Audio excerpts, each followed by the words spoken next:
নিয়মনীতির তোয়াক্কা না করে চলছে টাঙ্গুয়ায় হাওরের হাউসবোটগুলো। গ্যাস সিলিন্ডার ও জেনারেটর ব্যবহার নিষিদ্ধ হলেও তা মানছে না বোট মালিকরা।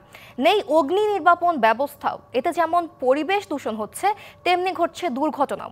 সবশেষ গত শুক্রবার একটি হাউসবোটে অগ্নিকাণ্ডের পর পর্যটকদের মাঝে বেড়েছে আতঙ্ক। টাঙ্গুয়ার হাওরে টেকের ঘাট এলাকায় একটি হাউসবোটে আগুন লাগে গত শুক্রবার রাতে। পুড়ে ছাই হয়ে যায় বোটটি। তবে পানিতে লাফ দিয়ে প্রাণে বাঁচেন 12 পর্যটক।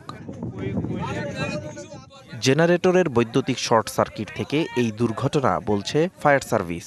যদিও 2 বছর আগে হাউসবোটে গ্যাস সিলিন্ডার ও জেনারেটর ব্যবহার নিষিদ্ধ করা হয়। জীবনের সব আয়োজন এখানে একসাথে। তবে বাস্তবে তা মানা হচ্ছে না।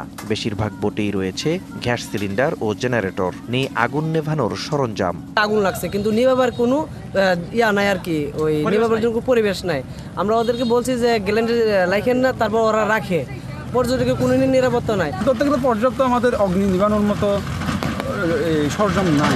এমন দুর্ঘটনা পর্যটকদের নিরুৎসাহিত করবে বলছেন সচেতন বোট মালিকরা। রাতেইলা যদি সেফটি যদি থাকে না পর্যটকর বা লোকাল মানুষেরও, তাইলে এলা মানুষ আইতো না। নৌকার মধ্যে বিভিন্ন ধরনের সেফটির জিনিস যেমন ফায়ার এক্সটিংগুইশার রাখা দরকার। বোট কর্তৃপক্ষরা আমাদের পর্যটনের দিকে একটু খেয়াল রাখে, তাদের বোর্ডের নিরাপত্তাটা বজায় রাখে এবং এই ধরনের দুর্ঘটনা যেন ভবিষ্যতে না ঘটে।